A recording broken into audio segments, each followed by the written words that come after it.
E aí, pessoal, tudo bem? Bom, muita gente tem acompanhado e repercutido muito a série The Last Dance, que no Brasil foi traduzida como Arremesso Final, que tem passado aqui no Brasil no Netflix. Na verdade é uma coprodução da ESPN americana com o Netflix, mas aqui no Brasil tem passado na Netflix. Nos Estados Unidos vai pela ESPN americana, aqui no Brasil fica por um tempo ainda no Netflix. Todo domingo ali, aqui no Brasil mais na madrugada de domingo para segunda, né? Tem 2 episódios novos, aí no próximo fim de semana vem os 2 últimos. E muita gente mandando mensagem, você não vai comentar Biratã, você não vai comentar da série, sei lá o quê.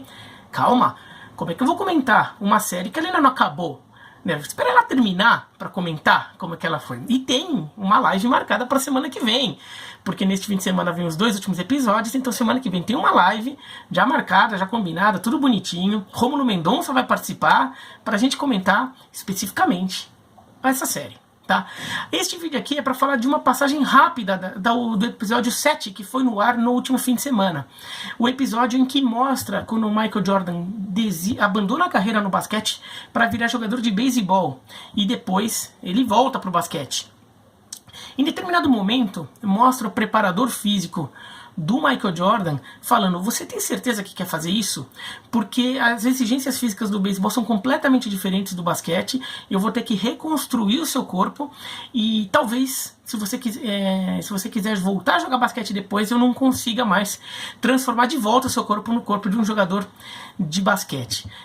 A passagem do Michael Jordan como jogador de beisebol, eu já fiz um vídeo no ano passado, tá? Então eu vou deixar aqui no canto, no final deste vídeo aqui, o link para aquele vídeo. Tá? Então, sobre o geral da passagem do Michael Jordan como jogador de beisebol. Aqui eu vou falar mais desse momento. Porque existe um certo estereótipo que o beisebol é um esporte que não tem exigência física.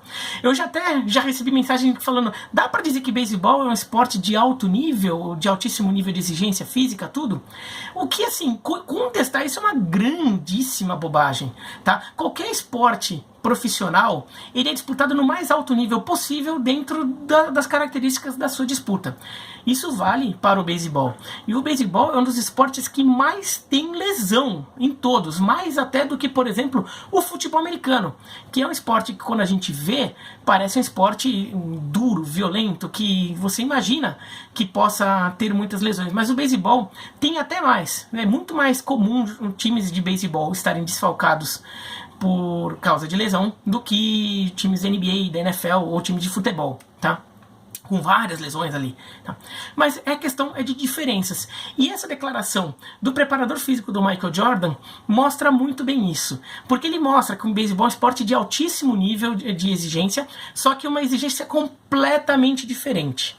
A gente está acostumado a pensar, e para gravar esse vídeo eu sou jornalista, mas eu consultei, depois até dos créditos, consultei 2 especialistas da área aí de ortopedia, tudo, para finalizar, ter certeza aqui, vou falar de forma mais leiga para um público meio leigo entender, tá? Mas eu consultei especialistas aqui para falar isso, assim, até para acertar alguma coisa que eu estivesse vendo errado, assim, algum conceito errado.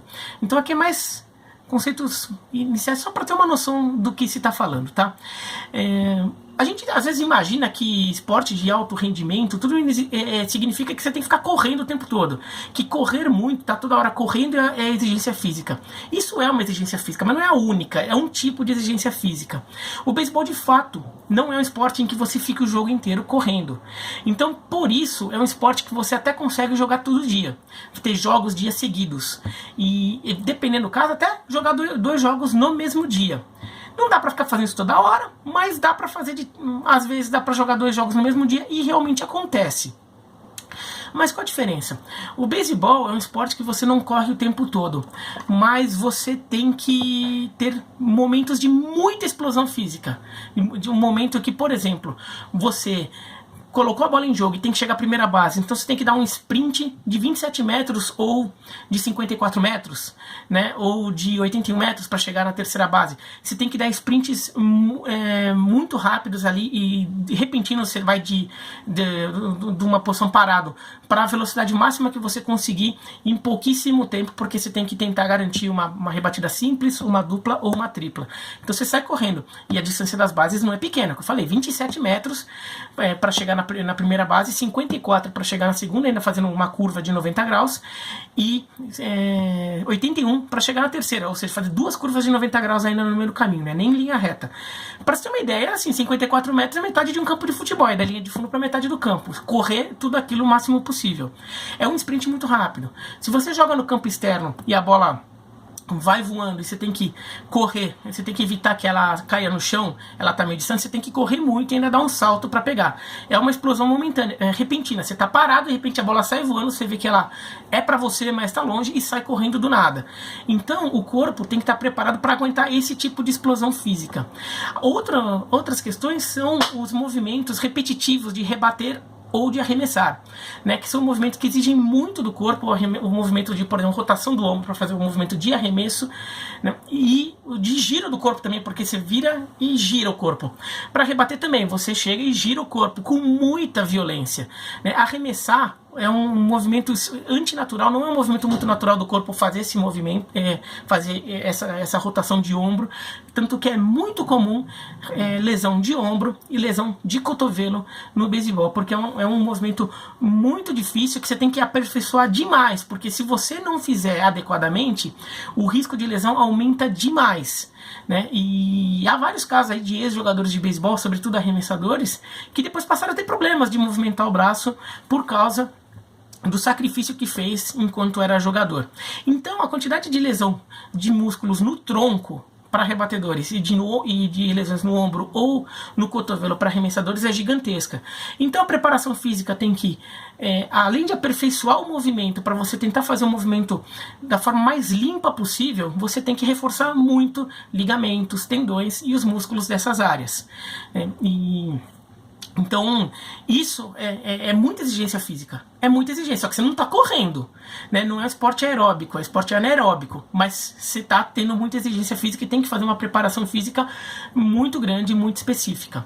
O basquete é diferente, né? O basquete, você não tem uma explosão tão grande assim. Mesmo num contra-ataque, que é o único momento que você dá uma arrancada muito grande, a quadra é pequena e você não sai numa velocidade tão grande assim, porque você tem que estar prestando atenção na bola, tudo. Você tem que estar controlando a bola depois que você pega, né? Então o basquete não tem tantas arrancadas. O basquete o que tem? Você fica o tempo inteiro, né? O basquete é um esporte que você não descansa tanto. No futebol, no beisebol, você tem esses momentos de sprint ali, né? De corrida ou de explosão muscular para arremesso, para rebatida, mas depois você tem longas paradas em que você até descansa um pouco. Recupera o fôlego, vai, usando um termo mais leigo. No basquete não, né? Sobretudo se você for um jogador do nível do Michael Jordan, você vai ficar muito tempo em quadra. Você não vai ter muitas paradas, né? Você não vai ficar no banco descansando por muito tempo, porque o time precisa de você. Então você joga muito, fica correndo o tempo todo e se movimentando de um lado para o outro o tempo todo. Então, o movimento é completamente diferente. Você tem que variar muito a direção. O beisebol, quando se corre mais em linha reta. No máximo fazendo curvas de 90 graus. No basquete você tem que ficar fintando, vai para lá, vai para cá. Isso às vezes causa muito sacrifício em joelho e tornozelo, que são as duas partes em que os jogadores de basquete têm mais lesão. Não só pela variação de direção, por exemplo, você está indo para um lado, você breca e vai para o outro para tentar fazer uma finta, ou para tentar acompanhar o jogador que está tentando te fintar, se você estiver na marcação, isso sacrifica joelho e tornozelo. Mas também quando você pousa, porque você salta muito, então você toda hora está caindo. E ainda corre o risco de cair no pé de alguém e torcer o tornozelo. Acontece às vezes. Então, a exigência física do basquete é bem diferente, né? Você tem que ter mais elasticidade, por exemplo. No beisebol não é necessário ter tanta elasticidade assim, né? Você tem que ter fazer um treinamento em que você consiga mudar mais de direção, movimentar e ter fôlego para ficar o jogo inteiro.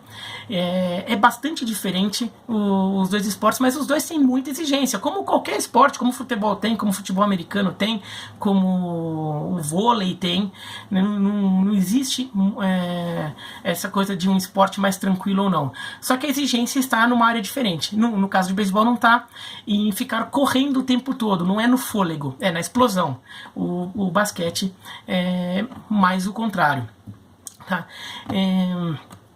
E em relação ao Michael Jordan, tinha isso. Como ele era um jogador que ficou muitos anos jogando só basquete, ele teria que fazer uma preparação física em que ele teria que reforçar áreas do corpo dele que que ele não tinha que dar tanta atenção, não só em relação a músculos, mas até movimentos, porque é aquela questão de aperfeiçoar o movimento para sacrificar o mínimo possível musculatura, ligamentos e tendões. Então, era um trabalho muito difícil que o Michael Jordan tinha que fazer, e que talvez se ele voltasse, talvez tivesse dificuldade, porque ele já reconstrói o corpo dele, em que de repente ele já fica muito troncudo.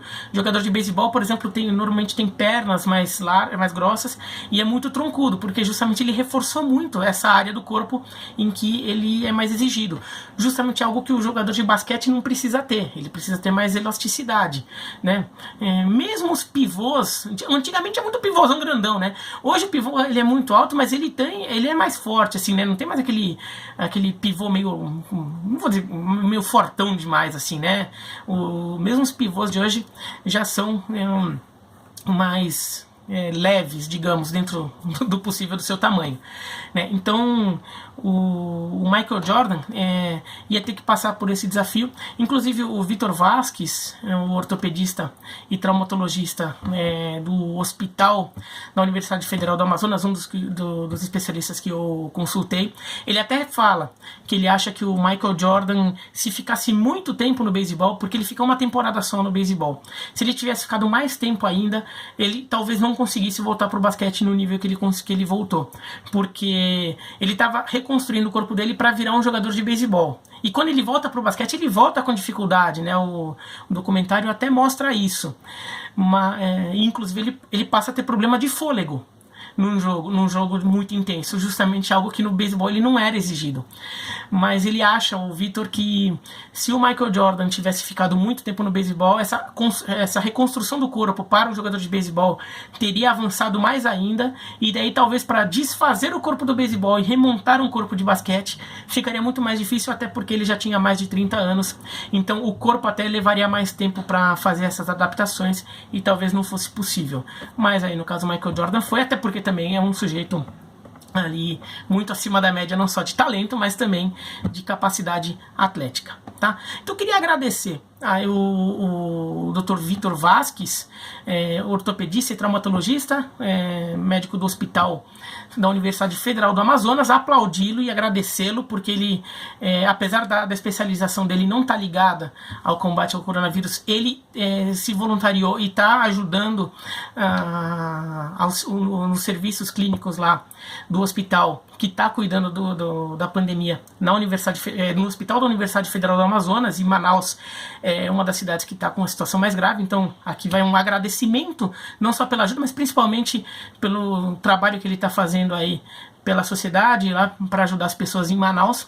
E também agradecer a Nájela Freitas, que é fisioterapeuta, mas especializada em ortopedia e traumas, formada na Universidade Federal de São Paulo. Tá bom? Vou deixar aqui no link da descrição aí, orientação quem quiser conhecer um pouco o trabalho dos dois, tá? Mas é isso, então, se gostou do vídeo, dá um joinha, se não gostou não, se inscreve no canal, clica no sininho para receber notificação. Tchau, tchau.